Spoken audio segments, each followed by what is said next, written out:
Hey folks, this is Ben from Road to VR. We're here at GDC 2015, and I have Kyle here from Striker VR, but they're now calling themselves HapTech's. So Kyle, tell me, what's the deal with that? So we're kind of rebranding ourselves. We're getting a little bit away from the military side. We want to do more gaming things like, magic wands, like tennis rackets, baseball bats, like we've been saying we're going to do. And we have a couple different demos that we're working on to do that. This is still a gun demo.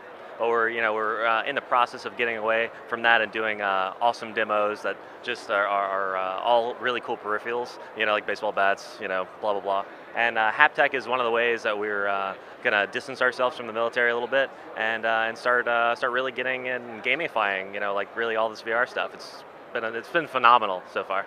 So here we're seeing, for the first time that I've had a chance to see it, a new prototype that now is actually integrated with the DK2. And so this is kind of a different shaped gun. Can you tell me about the current prototype, how it feels and that kind of thing? Oh, so we're going to really do like a shotgun sort of experience. It was a futuristic shotgun. But what we did, we chopped the end of the gun off so it doesn't have a stock. And we kind of made it like a two-handed, like free-wielding experience, more like like a handgun, but it's not too gunnified. It's just like kind of a futuristic weapon that doesn't exist. And right now, everybody's saying it feels great. I think it feels wonderful. It really gets across the haptic effect that you want in a game like this. Makes you feel like you're really in the world. So, and we're working with Otherworld to really bring the whole experience together graphically. Yeah, so what's Otherworld doing for you guys? So they designed the game, and they helped us do the integration for the STEM system. So basically, like the whole game that you're seeing behind them, that's all Otherworld, and we gave them the model for the gun, basically what we 3D printed, what you see behind you, and they kind of skinned it and made it look really cool in the game. And so the last time I got a chance to try this was at Connect, and it felt great. To my, it's been a while, but to my feeling, this felt a little bit more powerful. Did you make any changes to the tech there? Am I just crazy? No, you're not crazy. So I think you did there was like a Magnum handgun, like from Halo that you tried, and that actually has a shorter stroke, so it doesn't go through the same linear motion that one does. So you get a bigger impact. That was something that we really tried to focus on, so people felt satisfied in the game when they were like dropping the little robots out of the sky. Now, it does feel great. It feels better than any kind of arcade feedback system that I've ever seen. But let's say I do want to feel like I'm firing a shotgun from my hip. Is it possible to bump up, just from the way that your system works, is it possible to go even stronger than this, just technically? Yeah, as you can see behind him, we just put him to fully automatic mode, so he's got a little more kick there. But yeah, you can change the weight on the slider. You can change like how long its linear path is to give it a bigger kick so it can accelerate faster. And you can actually even bump up the motors. The motors come in several different classes, so they're a little more expensive as you bump them up, but we're working with the manufacturer right now to reduce the cost for a consumer offering. So is it possible to have a variable system where you can have a gun that ranges from what might feel kind of like a pistol to one with a really long stroke that might feel like a powerful sniper rifle? So absolutely, we're kind of working on a prototype that has several different grab points on it. So it's depending on your handedness, you'll either like have your left hand or your right hand up front, and then the hand in the back, we can grab several different parts, and in the game, it'll transform the model and then also on the fly reprogram the motor for that model. So say you're grabbing it in one stance, it's a chainsaw, and now it's vibrating like a chainsaw to really give you that in-depth experience. And then, and say it's another one, it could be like, a handgun or a futuristic gun, or even like a baseball bat or a tennis racket. We're trying to really make a peripheral that's multi-use, so you don't have to keep going to the store and buy every peripheral you want to play in VR. We want the one thing that solves it all. Can we actually grab the gun real quick and just take a look at it? Yeah, absolutely. Just kind of come over. So when did you create this prototype, and does it have a name?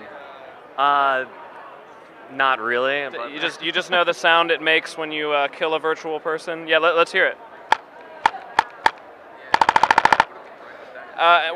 What's the durability out of a system like this? Are these gonna break after a few weeks? So this system is a prototype. Like we designed this in actually about 2 weeks, and this is all 3D printed, and then we poured epoxy on top of it and painted. So this wouldn't be like a consumer-based item, but we are planning to release the build on GrabCAD. so people could download it and print it themselves. And we're getting ready to release an API as well.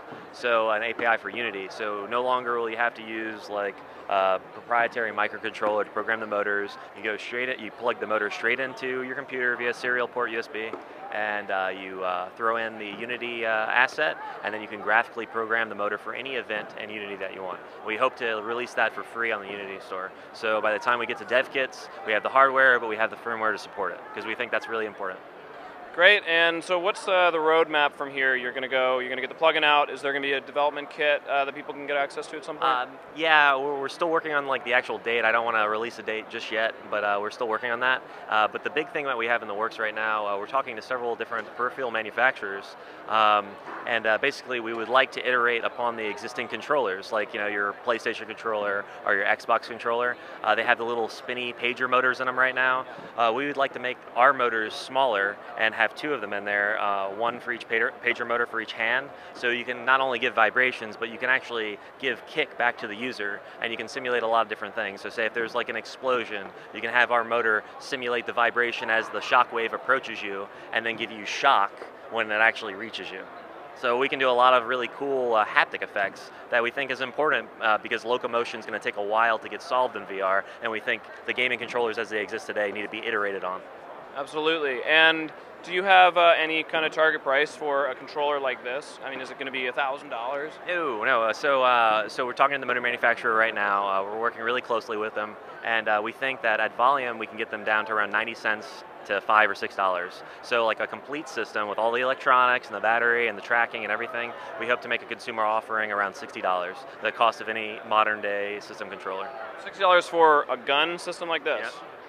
You would have me sold if you can do that. Yeah. That's really exciting. I mean, I would think that just based on kind of the feedback that I'm getting out of this and how solid it feels, I would think that something like this would be in the triple digits. So. Well, and the dev kits, they probably are going to be a little more expensive when they come out because they will be tailored toward people that have the 3,000 computers to currently run the Oculus, without any kind of frame rate glitch. But when we make a consumer offering, we really want the price to come down. We want everybody to have access to it because we think it's really important.